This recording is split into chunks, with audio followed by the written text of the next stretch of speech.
ապատժելության մտնոլորտը շարունակվի։ Հենց այս քաղաքացիներն են, որ հանդես են գալիս երկրի սահմանադրության երաշխավորում։ Այո, բայց այստեղ բոլորը ամեն ինչ իրենց տարածությունները դրել են մի կողմ, հավաքվել են այստեղ, այս ընդհանուր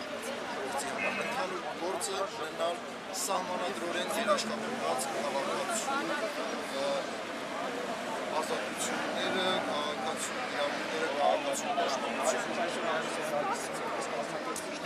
Մենք չունենք կազմակերպիչներ, սա նախաձեռնությունն է, որտեղ բոլորով որոշում ենք, թե ինչ պետք է անենք։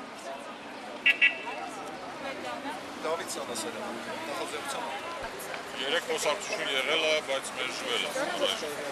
Այսինքն ասում են որևէ մի բան կարելի չի դրսում անել։ Ինչ-որ պետք է արդեն արվեր է ու բժշկություն անձոր է։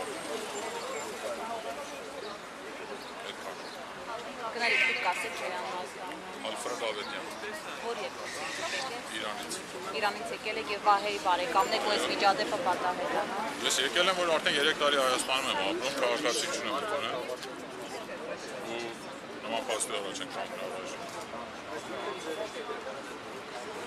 Իսկ դուք ինչ եք պատրաստվում անել հայց, բայց ինչ-որ քայլեր ունեք անելու։ Բարեկամները Վահեի։ Դեռ առայժմ մենք մենակ մեր մտածած են, որ Վահեն ոտի կան, վտարված չի։ Այսինքն ամենակարևորը մեզ համար է, որ Վահեն ոտի կան։ Աղոթենք, որ որևէ մի դեպք չպատահի։